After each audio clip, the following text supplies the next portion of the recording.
A máquina não é uma coisa a ser animada, idolatrada e dominada. A máquina coincide conosco, com nossos processos. Ela é um aspecto de nossa corporificação. Podemos ser responsáveis pelas máquinas. Elas não nos dominam ou nos ameaçam. Nós somos responsáveis pelas fronteiras. Nós somos essas fronteiras. Donna Haraway.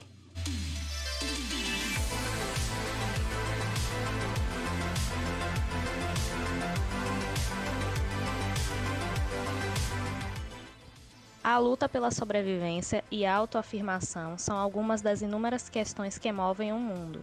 Tais assuntos revelam, de forma subjetiva, os temores do homem moderno em relação ao desenvolvimento da tecnologia em conjunto com a ciência, e ao que este trará como consequência à condição humana. Apesar da imagem do ciborgue estar muito presente nas telas do cinema, é necessário explorar ainda mais esse tema, os avanços que a tecnologia e ciência já fizeram nesse sentido e mostrar o que o futuro reserva para nós. Dizem que, eventualmente, seremos todos ciborgues, mas, afinal de contas, o que é um ciborgue?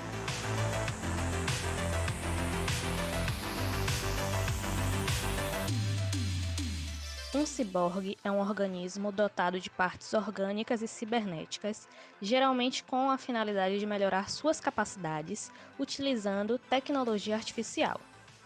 O termo ciborgue é originário dos anos 60 e foi criado pelos cientistas Manfred Clynes e Nathan Kline, a partir de um estudo sobre a necessidade de desenvolver uma relação mais aproximada entre os humanos e as máquinas.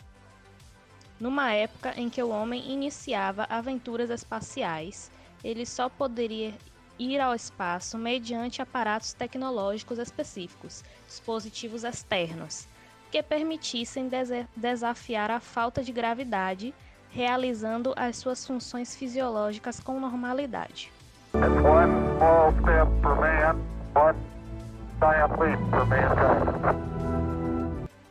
Com origem na língua inglesa, o termo consiste na junção de duas palavras, cybernetic, organismo, que significa organismo cibernético, e surgiu como resultado de uma inquietação dos cientistas, que previam a necessidade de utilizar esses seres para ajudar as pessoas a sobreviverem em situações extremas, como catástrofes ou outros eventos difíceis para o frágil corpo humano. Dessa forma, o corpo humano começava a ser modificado ciberneticamente para adaptar-se a um ambiente hostil. Nascia o ser humano híbrido. Os ciborgues, típicos das obras de ficção científica, apresentam-se como uma síntese de partes orgânicas e artificiais e geralmente servem de mote para comparações entre o ser humano e a máquina, refletindo sobre temas como a moralidade, livre-arbítrio, felicidade, entre outros.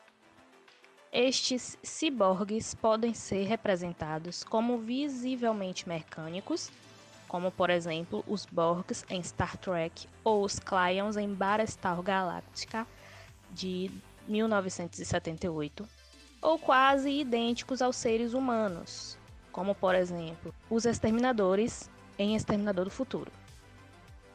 Muitas das obras sobre ciborgues tratam do desconforto e desconfiança crescente da sociedade diante do acelerado desenvolvimento tecnológico, particularmente quando usados para a guerra e quando usados de maneira que possam ameaçar o livre-arbítrio.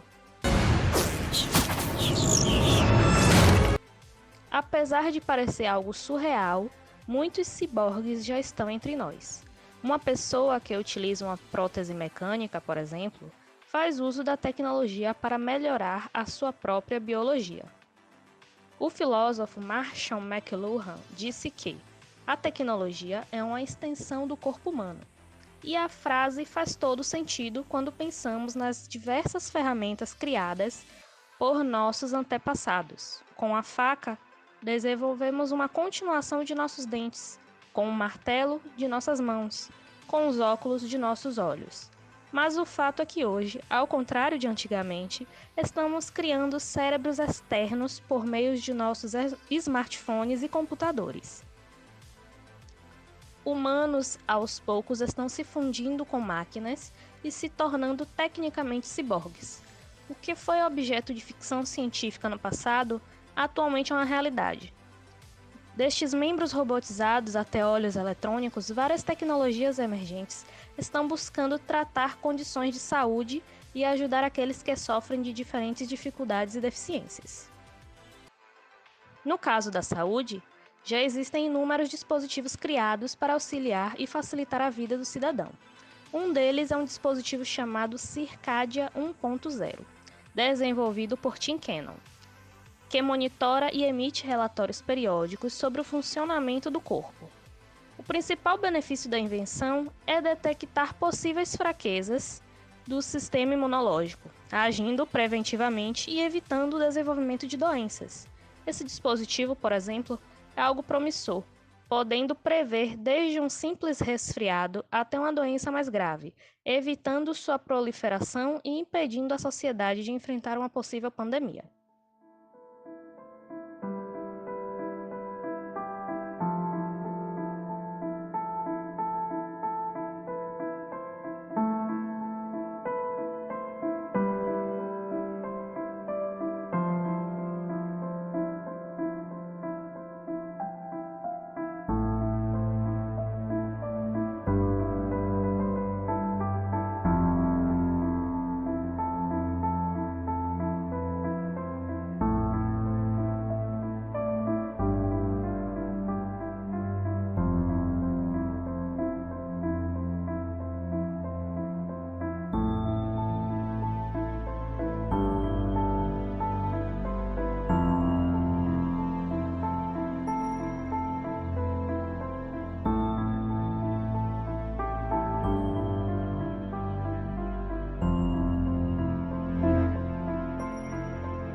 Os ciborgues, na vida real, usam implantes tecnológicos para melhorar as suas vidas.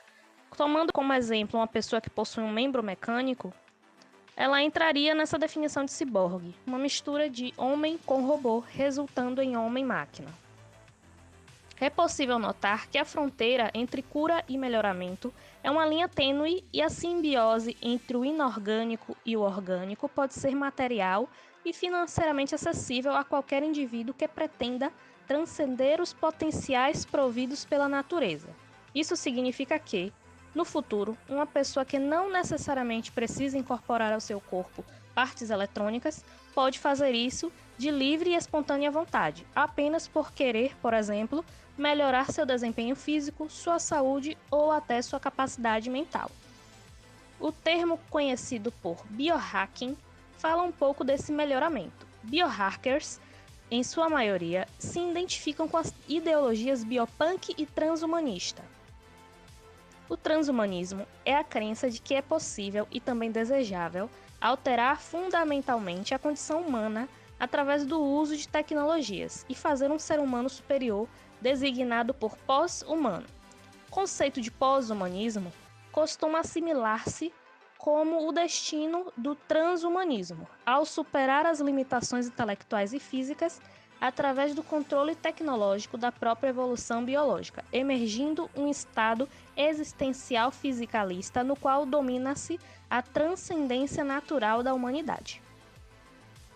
Uma das consequências das mudanças paradigmáticas biotecnológicas é a ameaça a noções morais e jurídicas razoavelmente consolidadas e caras à sociedade como a de uma pessoa humana. Essa mudança invade diversas questões éticas e sociais que deveremos analisar com cuidado a fim de possibilitar uma sociedade mais evoluída.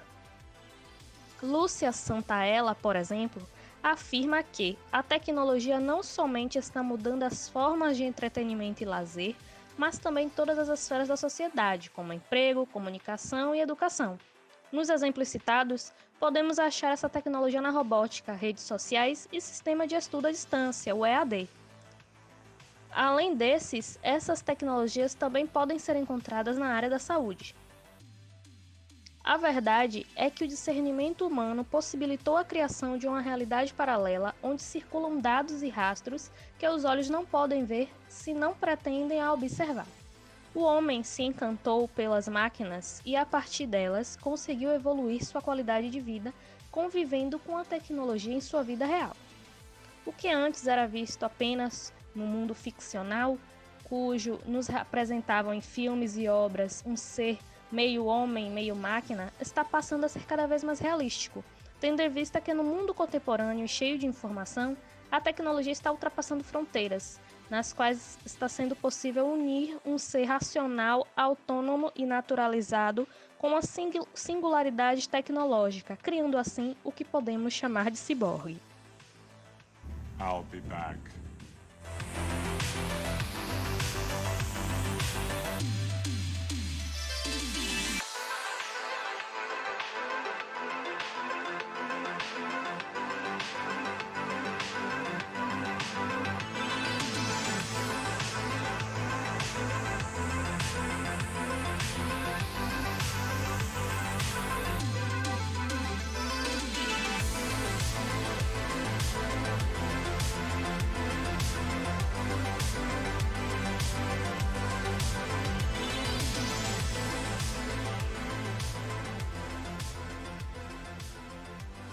The future belongs to nerds.